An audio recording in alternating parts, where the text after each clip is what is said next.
Hello everyone, मेरा नाम है उत्कर्ष। मैं सेंट्रल बैंक ऑफ इंडिया में एज अ प्रोबेशनरी ऑफिसर काम करता हूँ। इस वीडियो में मैं आपको दिखाने जा रहा हूँ जो भी पर्क्स एंड अलाउंसेस एक बैंक पीओ को मिलते हैं, और कुछ ऐसे पर्क्स के बारे में मैं बताऊँगा जो आप एज अ परमानेंट स्टाफ या स्केल 1 जब आप हो जाते हो तो वो आपको लॉन्ग टर्म में मिलते हैं। Also this video is in collaboration with practice mock. तो स्टार्टिंग ऑफ, अगर हम सैलरी के ब्रेकडाउन को भी देखते हैं तो उसमें भी हमारे कुछ अलाउंसेस ऐड होते हैं।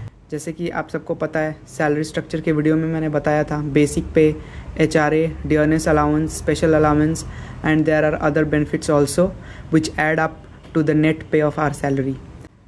इसके बाद अगर हम देखते हैं तो फिर सबसे पहला है HRA या RFA।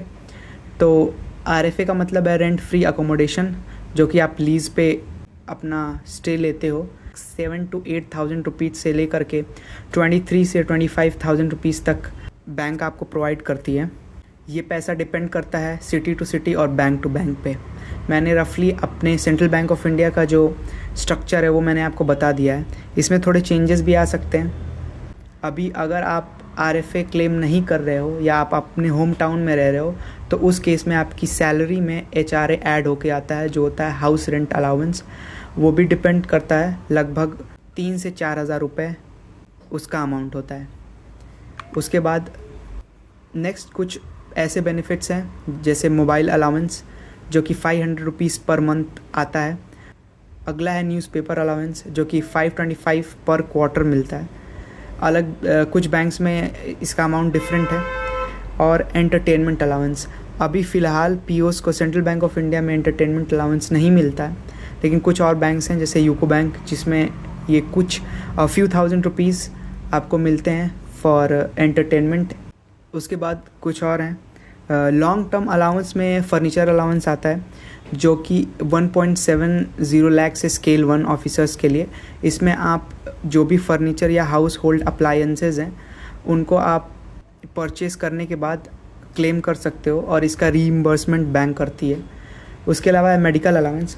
इसमें मेडिकल एड और मेडिकल चेकअप के लिए 10,300 rupees per year central bank of India के से स्केल 1 को मिलता है। और साथ में मेडिकल चेकअप के लिए फ्री कंसल्टेंट्स चेकअप के लिए भी बैंक अमाउंट प्रोवाइड करता है। उसके अलावा पेट्रोल या कन्वेंस अलाउंस, लोकल कन्वेंस या फिर पेट्रोल में फ़िलहाल पेट्रोल नहीं मिलता है सेंट्रल बैंक पीओस को, लेकिन बहुत सारे बैंक्स हैं जिनके कहीं कहीं पे मिलता है, कहीं नहीं मिलता है। ये रफली 3,000 रुपीज़ होता है 2 व्हीलर्स के लिए, and around 4.5 to 5,000 rupees for 4 wheelers. But at the same time जब भी आप ट्रैवल कर रहे हो तो लोकल कन्वेंस का अमाउंट पीओस को रीइम्बर्स किया जाता है। इसके बाद कुछ और बेनिफिट्स हैं जैसे कि कैंटीन सब्सिडी, ये लगभग 1,500 रुपये से 2,000 रुपये तक आती है। और उसके बाद है ब्रीफ केस अलाउंस। ये क्लेम भी थोड़ा सा डाउटफुल है क्योंकि अलग अलग जोन्स में अलग अलग तरीके से इसको दिया जाता है। ये रफली 1,500 से 2,000 रुपये तक होता है, जिसमें आप ऑफिस बैग्स या ब्रीफकेस के लिए परचेस पे आप क्लेम कर सकते हो बैंक से। एक बहुत इम्पॉर्टेंट चीज़ है कि जब भी आप ज्वाइन करते हो एज पीओ तो आपको स्टाफ होने की वजह से तो जो भी बैंक के प्रोडक्ट्स होते हैं जैसे टर्म डिपॉजिट्स, उनमें आपको जो रिटर्न होता है वो ज़्यादा मिलता है as compared to the public. तो ये भी एक छोटा बेनिफिट है जो कि स्टाफ को मिलता है। Moving on to the next one, इसमें ट्रैवलिंग अलाउंस और होम स्टेज के बारे में बताता हूँ। ट्रैवलिंग अलाउंस, जब भी आप ट्रेनिंग या पोस्टिंग या ट्रांसफ़र्स में ट्रैवल करते हो तो उसमें टिकट्स का जो अमाउंट है वो रीइम्बर्स हो जाता है।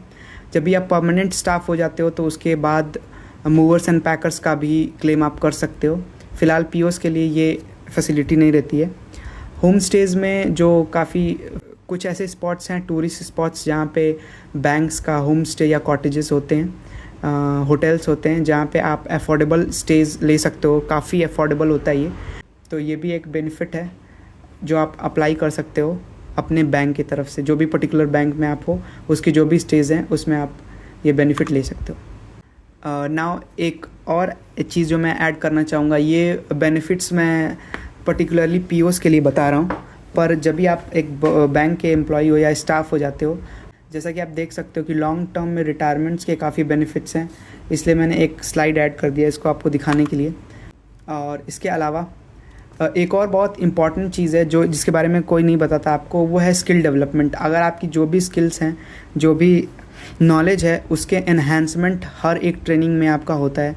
और बहुत सारे सेशंस होते हैं, मीटिंग्स होती हैं, और आपकी ट्रेनिंग भी शेड्यूल की जाती है ट्रेनिंग सेंटर्स पे, जिसमें ऑब्वियसली आपका जो एक्सपोजर है, आपकी जो नॉलेज है और ट्रेनिंग है वो बढ़ती है। तो मैं इसको भी एक बेनिफिट के तौर पे ही काउंट करता हूँ। ये कुछ पर्क्स एंड अलाउंसेस थे जो रफली मैंने आपको बता दिया, और अगर कुछ पॉइंट रहता है तो मैं कमेंट्स में उसको बता दूंगा। मैंने यहाँ पे पॉइंट्स में लिख दिया है जो पीओस के लिए मेजर रीइंबर्समेंट और क्लेम्स है, यहाँ से भी आप देख सकते हो। जो लोग प्रिपरेशन कर रहे हैं उनको मैं सजेस्ट करूँगा प्रैक्टिस मॉक का फ्री मॉक टेस्ट। इनका फ्री मटेरियल तो अच्छा है ही, बट जो मॉक टेस्ट की सीरीज़ है वो भी काफ़ी अच्छी है, तो एक बार जाके ट्राई करिए। इसका लिंक मैंने डिस्क्रिप्शन में दे दिया है। सो दैट्स ऑल इस वीडियो के लिए। थैंक्स।